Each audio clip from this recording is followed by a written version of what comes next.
दुनिया में जहां कहीं भी, जिन देशों में भी भ्रष्टाचार पर अंकुश लगाया गया है, दुनिया के जो सबसे ईमानदार देश हैं, जो सबसे ईमानदार व्यवस्था है, फिनलैंड है, स्वीडन है, डेनमार्क है, न्यूजीलैंड है, उन व्यवस्थाओं को अगर आप ध्यान से जाकर देखिएगा, वहां पर लोगों ने वहां की व्यवस्था में 4 बात को किया है।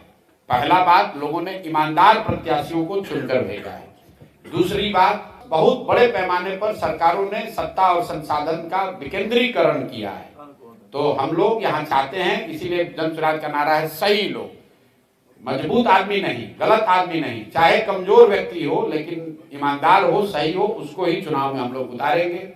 दूसरी बात, अगर जन स्वराज की सरकार बनती है तो बड़े पैमाने पर सत्ता और संसाधन का विकेंद्रीकरण होगा। कम से कम 1/3 विकास की राशि पंचायती राज व्यवस्था के चुने हुए प्रतिनिधियों के जरिए खर्च की जाए। तीसरी बात, जन भागीदारी, जो भी योजना बनती है उसमें जनता को पता तो चले कि उनका अधिकार क्या है। और चौथा जो उसका पिलर है, बड़े पैमाने पर टेक्नोलॉजी का प्रयोग। जैसे आप देखिए, सरकार यहाँ जबरदस्ती स्मार्ट मीटर लगा रही है बिजली का।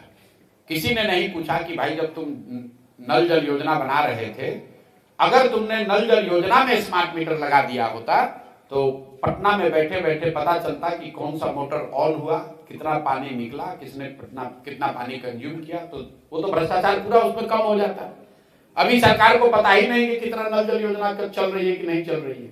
तो ये 4 जो सिद्धांत हैं, राजनीतिक लड़ाई में, लोकतांत्रिक लड़ाई में शुचिता आए, इसके लिए अच्छे लोगों का चुनाव, जो लोग चुनकर आए, व्यवस्था बने, उसमें बड़े स्तर पर सत्ता और संसाधन का विकेंद्रीकरण, तीसरा जन भागीदारी, और चौथा बड़े पैमाने पर टेक्नोलॉजी का प्रयोग। इन 4 चीजों से बिहार में बहुत बड़े स्तर पर भ्रष्टाचार पर अंकुश लगाया जा सकेगा।